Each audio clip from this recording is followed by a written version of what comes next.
Эми келерине анча деле көп деле ишеним арта берген эмесмин. Кээ бир телеканалдар менен радиолор бир жума той кылды, аябай каттуу коңгуроолорун кагып. Эки тараптуу караш керек. Биринчи тарабында мен инсан катары айтайын да, саясатты мындай жыйыштырып коюп, инсан катары айтайын. Мен акмын деп атасыңбы? Кел да далилде. Эгер акмын, бирок Кыргызстанда сот системасы актыкты тактап бергенге күчү жетпейт деп жарыяган. Кыргызстанда коррупцияга белчесинен аралашкан бийлик кыргыз мыйзамдарын негизинде иштебейт деп жарыяган. Анан мен ишеним артам, мен үмүт кылам, барсам баары мыйзамдын чегинде каралышы мүмкүн, саясий сооданы токтотушубуз керекпиз. Биз бардыгын ачык айтышыбыз керек. Келбей калышы бул демек Кыргызстанда мыйзам иштебейт деген сөз. Эгер мыйзам иштегендигине толук кандуу ишенген болсоң, анда келип актыгыңды далилдешиң керек. Туурабы? Кандай дейсиңер? Мен Өмүрбек инимдин ал жагын же бул жагын мен аны каралап же башка кылып айта албайм. Аны айта турган тийиштүү органдар бар. Бирок ошол тийиштүү органдар бүгүнкү күндө кыргыз мыйзамдарына дал келип иштебейби? Анда өзүңдүн пикириңди билдир да. Анан ар кандай кылып баягы провокацияга берилип кетип, үчүнчү күч Акаевтан бери кыйкырышат. Үчүнчү күч ким ал үчүнчү күч? Бирөө жарым көргөнбү? Бирөө жарым кармап көрдүбү ошол үчүнчү күчтү? Эгер Кыргызстанда үчүнчү күч бар экенин билген болсоң, ошол укук коргоо органдары тезектерип жүрөбү? Эгер жөнөкөй саясатчы билсе үчүнчү күчтөр бар экенин, кандай дейсиңер? Мына Ислам Абдыганиевич 2000-жылы бир жыйын өткөргөндө ошондо айткан, коррупция деп айтып атат, коррупцияны көргөн киши барбы деп.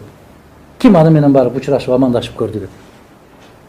Ошол сыяктуу Акаев дагы айткан үчүнчү күч деп, кийинкилери дагы четинен эле үчүнчү күч деп келет. Ким ал үчүнчү күч?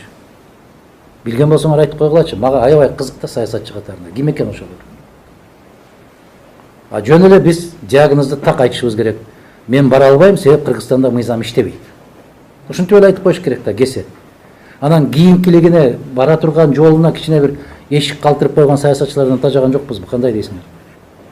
Мындай деп койсо мындай болуп кетиши мүмкүн, кокуста мындай болуп калышы мүмкүн деген ишараттарды токтотушубуз керек го. Кесе эле айтыш керек го дейм да. Түшүнөм, эч кимге жакпайсың. Чындыкты айткан сайын тууганыңдан, досуңдан алыстайсың, бирок жаратканга жакындайсың дейт.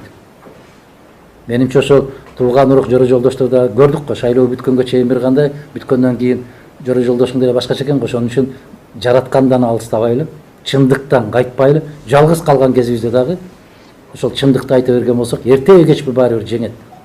Эми уран боюнча, жалгыз эле уран боюнча эмес, бүтүндөй кен байлык боюнча мен макул эмесмин кыймылынын позициясы 5тен белгилүү. Кыргызстан боюнча 7 каттуу талаптын алдында бирөө бар. Ошол кен байлыктардын баарын бизден эстүү, бизден акылдуу муун келиши мүмкүн. Кийин келет, Кудай кааласа.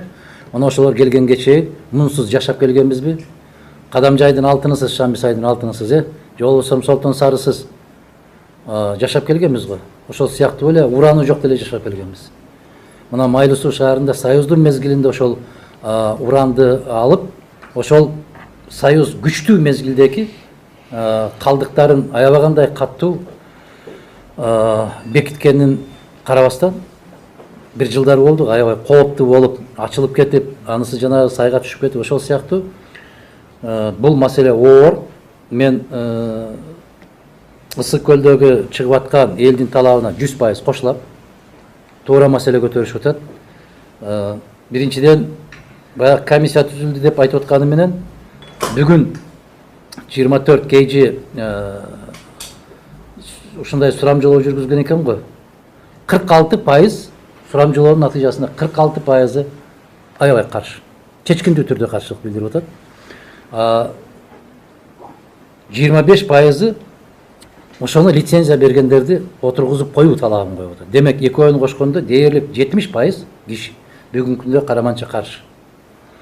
Анан комиссия түзүп бердик дейт. Булар кызык болуп атат да бүгүнкү күндө. Комиссияны сен биринчи ошол жерден иликтеп жүргүзүү бүткөндөн кийин же болбосо лицензия берердин алдында жибербейсиңби? Анан биз бул айылдын тургунун, тиги айылдын тургунун киргизип койдук комиссияга дейт. Ал айылдын тургундары уран боюнча эмнени түшүнөт? А бизде Илимдер Академиясы эмне? Уктап жатабы? Бизде химия институту бар. Бизде физика институту бар. Бизде биология институту бар Илимдер Академиясында. Алар эмне кылып жатат? Ошолор бериш керек да, ак же көк деп ошолор айтыш керек да. Адистер айтыш керек да. Мына нерсе бүтүндөй бүгүнкү күндөгү бийликке элдин ишениминин кеткендиги бул бир. Экинчиден, комиссия кандай курамда куралышы керек, ага кандай кесипкөй инсандар кириши керек. Ошону билбеген өкмөт жыргатабы бизди? Дыйкан, малчы, жылкычы, же болбосо ошол жерде жанакы өрүк менен жан багып жүргөндөр, дыйканчылык менен, жер менен багып жүргөндөр урандын кандай зыян тийишин каяктан билет алар? Анан ушул айылда мынча кишини кошуп койдук. Эмне дегенди түшүндүрөт ал? Конституциядан таптакыр түшүнүгү жок кишилерден конституциялык кеңешме курап алган болсоң, конституция жазабы ушул. Ошол сыяктуу мондай ар бир нерсенин өзүнүн дарегине жараша, мүмкүнчүлүгүнө жараша куралышы керек, түзүлүшү керек. Өкмөттүн атынан бирөө барыш керек да, лицензия бергенден кийин ким берди? Кыргыз өкмөтү берип атат. Эмне үчүн аны иликтебей туруп лицензия берип атат? Ошондуктан бүгүнкү күндө балыкчыда же болбосо ошол бүтүндөй Ысык көл областында уран казып алууга каршы чыгып аткандарды мен 100% колдойм, түшүнөм. Эгерде мага келип ишендирип берсе, Илимдер Академиясы кепилдик алып, ушул кыргыз керемети болгон, көзүбүздүн жашындай болгон Ысык көлгө зыяны тийбейт. Биздин Ысык көл өрөөнүндө дыйканчылык менен жашап аткан негизи эле өрүк менен жан багышат. Мына ошол жерде тургундар да айтып атат. Аларга зыяны тийбейт, кепилдикти мойундарына алса, бул башка маселе. Анан райондун акимине тоңдугун кошуп койдук. Анан берки балыкчынын мэрин кошуп койдук. Алар эмнени билет? Алды саттыдан башка эмнени билет? Мен каршымын. Бул биздин мен макул эмесмин деген кыймылдын эң күчтүү талаптарынын бири. Мен айттым эле, эгерде Жээнбеков чыныгы элдик президент болом десе, а бул элдик президент боло албайт, себеби эл тарабынан шайланган эмес. Эл тарабынан шайланган президент кечеги Украинадагыдай болот. Келгенде эле жарыя кылыш керек эле. Мунапыс жарыялаш керек эле. Өзбекстандын президенти Мирзиёев келгенде мунапыс жарыялап, азыр так сан эсимде жок. 1,5 миңдей кишине мунапыс жарыялаган. 1,5 миңдей кишиге. Бул киши келип түрмөнү дагы менчиктештиргендей сыяктуу, мен айткан киши чыгат, мен айтпаган киши чыкпайт деп отуруп алгандыгы бул текебердик. Мыйзамдуубу, мыйзамсызбы аны териштирип, акырын чыгарып коюп, мамлекеттик комиссия түзүп караштырса боло бермек. Бирок мунапыстык жарыялаш кыргыз калымында бар нерсе, бул жоомарттык деп коет. Бирок жоомарт болуш үчүн киши айкөл болуш керек да, киши бийик болуш керек. Ага деңгээли жетпегенден кийин, маселен, жарышка мыкты күлүктөрдүн арасына бир качырды салып коюп, качырдан аны талап кыла албайсың да ошолор менен жарыштап. Ошол сыяктуу эле көрүнүш болуп калат го. Мен аркамдан аябай томбучкандар көп да, мен негизи ушул түзүлгөн митингтерге башкаларга көп куштар эмесмин.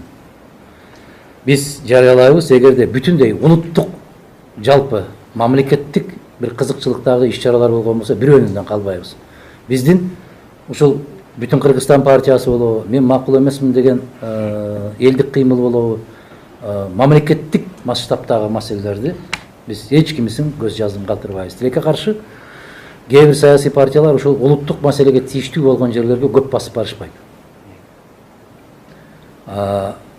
Мен алардын койгон талаптарын 100% колдоо менен бирге жана митингтерде, андай-мындайларда биздин жаштарыбыз бар, биздин баягы мен макул эмесмин кыймылынын башка бир ар кандай багытта иштеген азаматтарыбыз бар. Алар катыша турган болсо эч кандай каршылыгыбыз жок. Мен ал жерге расмий чакырылган да жокмун. Айтам го, Кыргызстанда шайлоо болуп аткан учурда дагы мен өзүм жыйнап келип чай берип жыйнабайм.